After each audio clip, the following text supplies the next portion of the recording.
Okay, I would like to show you guys the device. I'm just going to give you a real quick down and dirty data dump on how this thing works, what it does, and kind of where it came from. The premise behind it is it's a two-part tool. Lower portion that mimics or takes the place of the lower receiver, and an upper portion that you will notice looks remarkably like a bolt carrier with a charging handle actually attached to it. The parts interface with a T. There's a T feature on the lower portion of the device, and there's a T slot cut into the upper portion of the device. To talk about the lower portion just a bit, the concept behind this is, unlike other blocks that are surrogate lower receivers, this particular device has a pretty pronounced setback to the nose. That setback is designed to allow most of the rails I've seen on the market to interface, because these rails generally do not go past the front lug on the upper receiver. So what I did with that is relief it out. When I put the receiver on in a second, I'll show you that. The area right here that's chamfered out is designed for the ejection port cover to sit. It's there for a couple of reasons. One, it makes it easier to put a receiver on that the ejection port cover is open on. The other thing is it allows the ejection port cover to lay at a more natural angle. That way when you are building, rebuilding, servicing a upper receiver, the door isn't sitting at an odd angle messing with your spring tension. Moving toward the rear, you'll notice a saddled out area right here. This directly corresponds with the Ford Assist's pin, Ford Assist roll pin that holds the entire Ford Assist in. This allows you to remove the Ford Assist. So if you have an older model upper receiver that has a teardrop and you want to put the newer, smaller bullseye version of a Ford Assist on it, great. If you've had it in the water, in the sand or the like, and you need to service it, you can take it apart as well as put it together on the device instead of having to do it off to the side to get the pin out. This hole right here that also corresponds with the hole that runs all the way through the bolt feature is for A2 style upper receivers for the rear sight tension spring. I'll point it out again once the receiver's on here. This area right here is for the rear lug, much like this area up front is for the front lug. Placing an upper receiver, in this case an A2, line up the lugs just like you would with the parent receiver. The intuitive nature of the device is then the bolt carrier, the bolt feature, slides in from behind and locks the entire device into place. Notice that the ejection port cover was closed when I put this in, and it opened it just like your bolt will in real life, your bolt carrier will in real life. You could also use this feature to test your work. Unlike other ones that when you've pinned this in, you can't get inside there to open it, so if you forgot to open your ejection port door, you have to take it back off. In this case, it'll open it for you and allow you to test your work. Notice that the ejection port lays at pretty much the neutral angle it does when it is sitting on the lower receiver. Moving towards the rear, Ford Assist roll pin hole, where my pinky's pointing. Normally on a block that takes the place of lower receiver, this area is solid because it has a pin that goes through in the front and rear that holds the device, their version of the device together. In this case, that saddled out area allows me to drive that roll pin straight down into my hand, and in all actuality, most of the time it just lays in there where you can grab it with your fingers. It doesn't hit the floor at all. Moving towards the front, you will actually notice that the leading edge of the front lug is actually exposed. That allows clearance for most rails. I haven't found one yet that it doesn't allow clearance for. That doesn't mean there's not one out there, but for the most part I think you'll be just fine. Back to the hole. I realize the M16A2 is not obviously the frontline rifle that it used to be.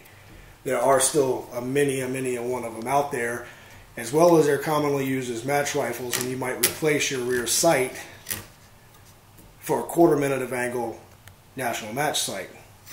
To do so, you'd have to drive out the roll pin and allow the rear sight tension spring to come out. That could be a very difficult part to put back in correctly without mangling the spring or even messing up the receiver itself. In this case, that hole corresponds all the way through the bottom of the device and allows me to drive that roll pin out. The spring comes out of the bottom, and I'll show you the bottom hole here in a second when I flip it over, and then reassemble in the exact same manner, generally using a tool to push that spring all the way up and then drive it in. It lines the parts up for you so you don't have to fight it anymore. The entire premise behind the device was to allow for the work of every portion of the upper receiver, from the muzzle device all the way back. So if you're working on flash suppressors, front sights, rail assemblies, the actual barrel itself, redoing any part of the upper receiver, nothing is occluded.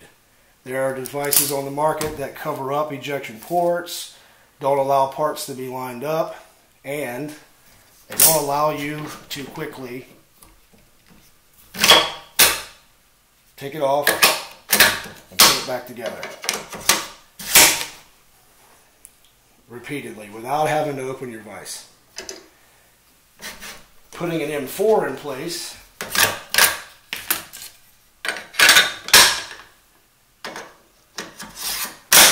this will show you as well the way the bolt feature interacts with the ejection port cover. Notice that your upper rail is completely open. You can work on any optic on this platform. You can do whatever you want because no part of the upper receiver is covered up by this device. So, sky's the limit.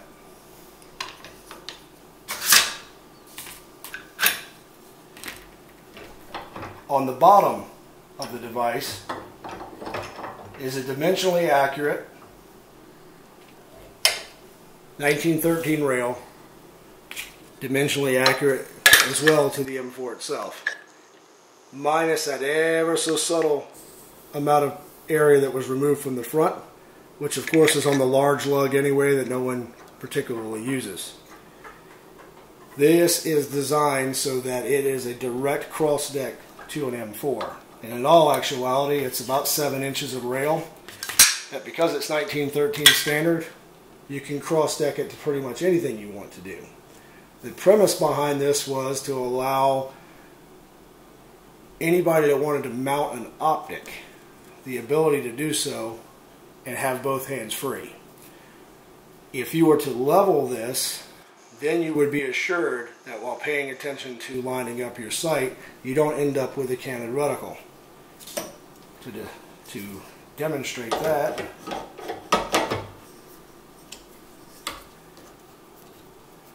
no one likes looking through a scope that's reticle has been turned. This gives me the ability to mount that successfully, as well as then cross deck it to the parent rifle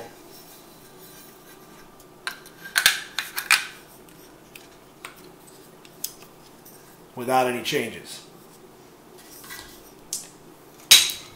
The hole that we referred to earlier that went all the way through to allowing for the removal of the rear sight tension spring of an M16A2 also works in reverse for the M4 carry handle.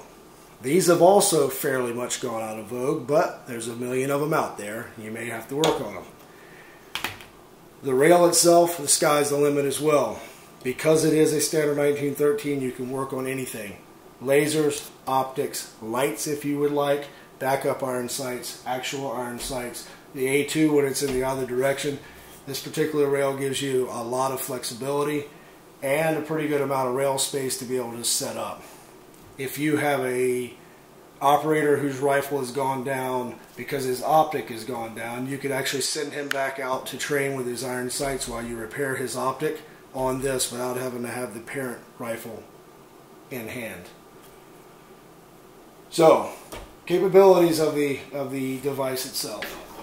If you were building or rebuilding upper receivers, you could conceivably mount this in your vise and never take it out. The only time you might flip it is to work on optics.